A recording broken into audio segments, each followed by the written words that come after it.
दोस्तों, दक्षिण एशिया की राजनीति में एक ऐसा घटनाक्रम आकार ले रहा है जिसे सुनकर शायद आप भी हैरान रह जाएंगे। अफगानिस्तान के कई बड़े शहर काबुल, हेरात, कंधार, गजनी और होस्ट से ऐसी आवाजें उठ रही हैं जिनकी किसी ने कल्पना भी नहीं की थी। सड़कों, विश्वविद्यालयों और सार्वजनिक मंचों पर अब एक नई मांग गूंज रही है। लोग खुलकर भारत के साथ जुड़ने की बात कर रहे हैं और एक सुरक्षित, स्थिर और सम्मानजनक भविष्य की उम्मीद जता रहे हैं। संघर्ष, बेरोजगारी और अनिश्चितता से थकी आम जनता, खासकर युवा और महिलाएं, बड़ी संख्या में सड़कों पर उतर आई हैं। हाथों में पोस्टर, चेहरों पर उम्मीद और आवाजों में गुस्सा साफ दिख रहा है।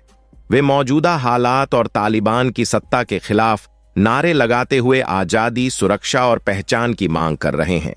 ये कोई राजनीतिक साजिश नहीं, बल्कि उस जनता की बेबसी और थकान की झलक बनता जा रहा है जो सालों से हिंसा और डर के साए में जी रही है। पूरी सच्चाई और इस बड़ी डेवलपमेंट के जानेंगे इस वीडियो में, लेकिन उससे पहले वीडियो को लाइक करें और चैनल को सब्सक्राइब जरूर करें। यह मांग सिर्फ भावनाओं की लहर नहीं है, बल्कि वहां के लोगों के लिए एक नई उम्मीद बनती जा रही है। हेरात की सड़कों पर महिलाओं के जुलूस शिक्षा, बराबरी और सुरक्षित भविष्य की मांग करते हुए भारत के लोकतांत्रिक मॉडल को उदाहरण की तरह पेश कर रहे हैं। बुजुर्ग याद दिला रहे हैं कि यह रिश्ता नया नहीं है। गांधार, बामियान और पुराने काबुल की साझा सभ्यता से जुड़ा वह इतिहास, जहां बुद्ध की प्रतिमाएं और संस्कृत की छाप आज भी दिखाई देती है। सम्राट अशोक से लेकर राजा कनिष्क और रविंद्रनाथ टैगोर की कहानियों तक यह संबंध सीमाओं से आगे दिलों तक पहुंचा रहा है और अब वही इतिहास जैसे फिर आवाज दे रहा है। लेकिन चौंकाने वाली बात यह है कि यह बदलती हवा सिर्फ सड़कों तक सीमित नहीं दिख रही। तालिबान की नई पीढ़ी के कुछ चेहरे अब खुलकर सहयोग की बात करते नजर आ रहे हैं। कुछ स्थानीय नेताओं ने भारत की स्थिरता और नरेंद्र मोदी के नेतृत्व की तारीफ करते हुए संकेत दिया है कि शिक्षा, स्वास्थ्य और बुनियादी ढांचे में साझेदारी उनके देश की दिशा बदल सकती है। क्या यह सिर्फ रणनीति है या वाकई बड़ा भू राजनीतिक बदलाव? इधर सड़कों पर गुस्सा और उम्मीद साथ साथ दिख रहे हैं। युवा खुलकर कह रहे हैं कि वे अब डर कर नहीं झेंगे।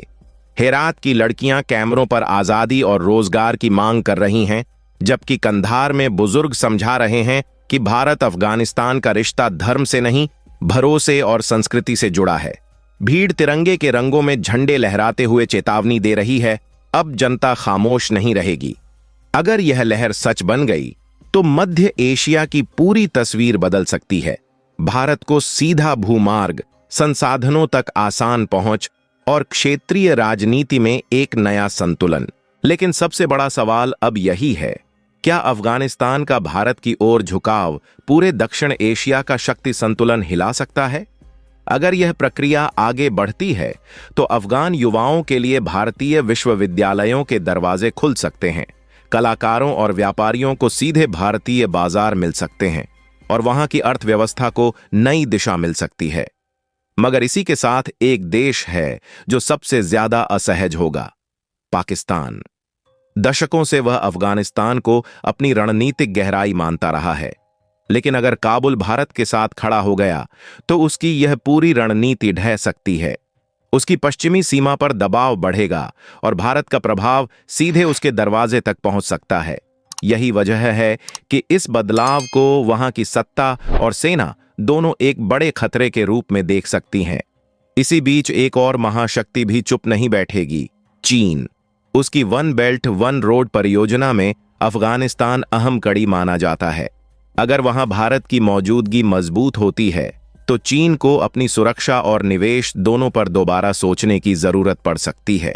ऐसे में वह पाकिस्तान के साथ मिलकर कूटनीतिक दबाव बढ़ाने की कोशिश कर सकता है, जबकि रूस और ईरान भी इस नए समीकरण में अपनी अपनी चाल तय करने में जुट सकते हैं।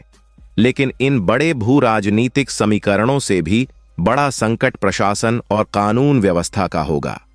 अगर किसी स्तर पर अफगानिस्तान का कोई हिस्सा भारत से जुड़ने की स्थिति में आता है तो नागरिकता, न्याय, भाषा, संपत्ति और सांस्कृतिक पहचान जैसे सवाल सामने खड़े होंगे। क्या वहां के लोगों को भारतीय नागरिकता मिलेगी? क्या भारतीय संविधान सीधे लागू होगा या कोई नया मॉडल बनेगा? और क्या स्थानीय परंपराओं को पूरा सम्मान मिलेगा? इन सवालों के जवाब आसान नहीं हैं और शायद यही वजह है कि यह कहानी अभी और भी बड़े मोड़ लेने वाली है।